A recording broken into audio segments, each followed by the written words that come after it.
At this point, we need answers. He is known widely as the person who is responsible for the Atlanta child murders, but he was not convicted of killing a single. Wayne Williams. From 1979 to 1981, there were about 29 murders in Atlanta, which were all linked to Wayne Williams. Most of the victims were boys and all black males specifically. Majority of them were young and some of them were even children. It was also found by 1981, Wayne Williams was arrested for the murder of 2 young men in Atlanta. Hence the men behind the name that is always and will never be forgotten by the name of the Atlanta child murderer. Before we begin, who is Wayne Williams and what led him to these gruesome crimes? Well, let us begin with a little bit of a bio, shall we? May 29, 1958, Wayne was the only child to 2 school teachers. William was actually known to excel in his class amongst his teachers, classmates. He was also described to be known as what they quote a quote unquote virtual genius. 1976, Wayne graduated from Douglas High School, later to enroll in Georgia State University. He attended university for a year before he quit. By the age of 23, he was actually known to be inconsistent from his job, from actually hopping from one job to another. He would actually work from radio to a record production as well as a talent scout. However, later Wayne began, dabbling into the freelance of photography. However, all of these career goals that he had in mind were not under the expense of Wayne, but actually under the expense of his parents, which then had spent so much money on Wayne going from one job to another, had forced the family to file for bankruptcy. A longtime neighbor later told by the FBI agent that the kids in the neighborhood thought Wayne was a police officer because he spoke and acted like one and was even carrying a badge. Neighbors stated many of them thought he actually started acting like crazy within the 2 to 3 years, officially, looking for vehicles and telling them to get off the street or he would lock them up. May 22nd, 1981, around 3 a.m., police officers were found patrolling a bridge under Chattahoochee River where Wayne was actually driving, and then that's when the officer had pulled over Wayne and eventually let him go because they didn't find any reasons for pulling him over, but they must have suspected something, but later they actually came back for Wayne. 2 days later, a body belonging to a Nathaniel Carter, 27, was discovered downstream nearby where police actually found Wayne at the time they questioned him and let him go. It appeared Wayne was believed to be actually linked to the string of homicide terrorizing the city. Wayne officially began to become the suspect within the Atlanta child murder. July 28, 1979. Wayne's first victim were 2 boys, one age 14 and the other age 13. Both disappeared within the 3 days of each other.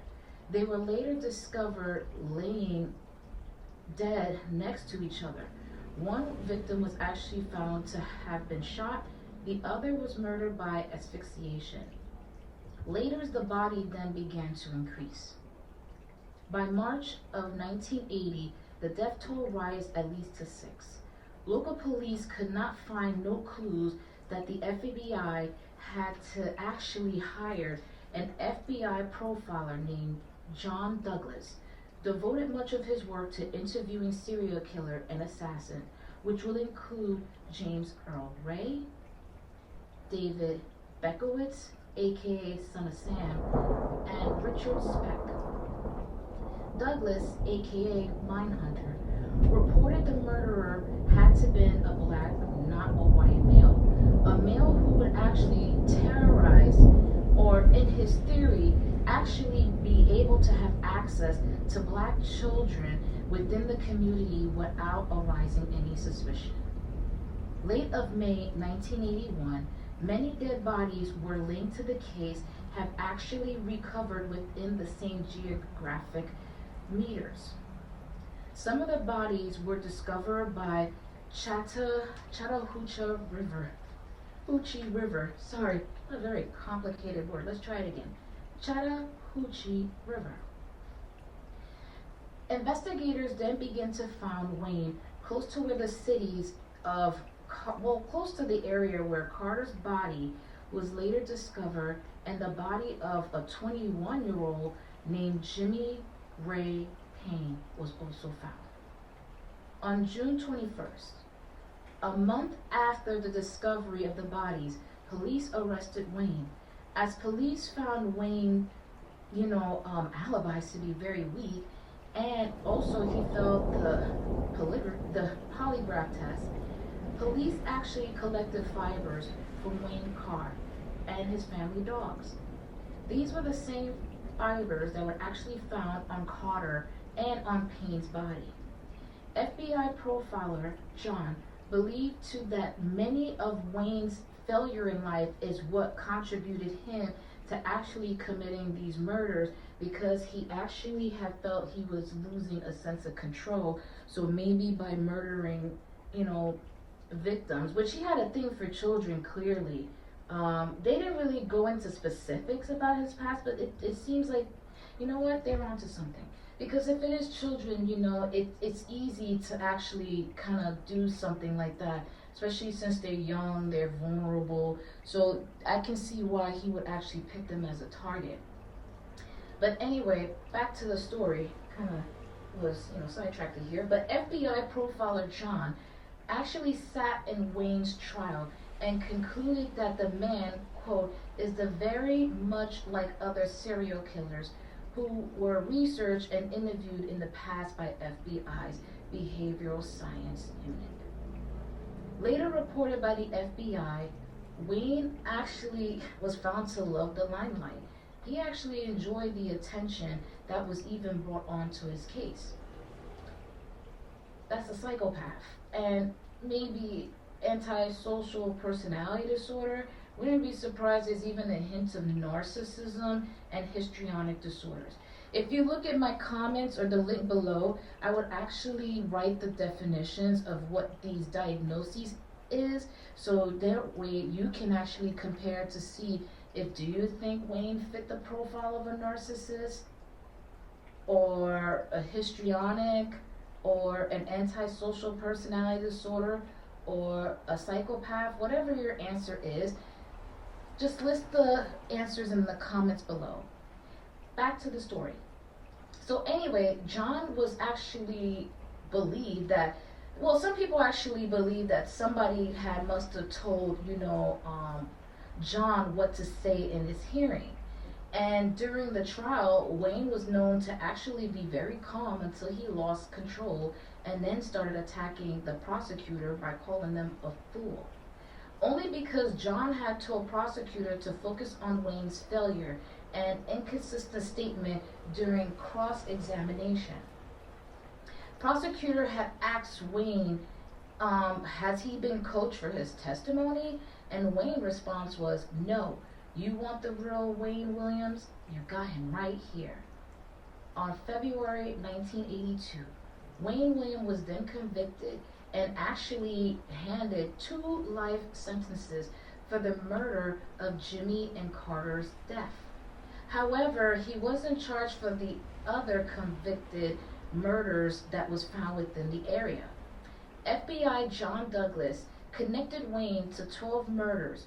Most cases actually remain unsolved through the murders that once then stopped Wayne from actually committing the murders. Now, if I make any sense, I kind of fumbled there.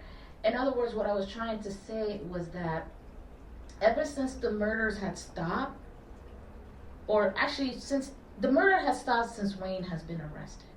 So John Douglas was trying to prove a point, but due to lack of evidence, they couldn't really fuel the speculation on his innocence.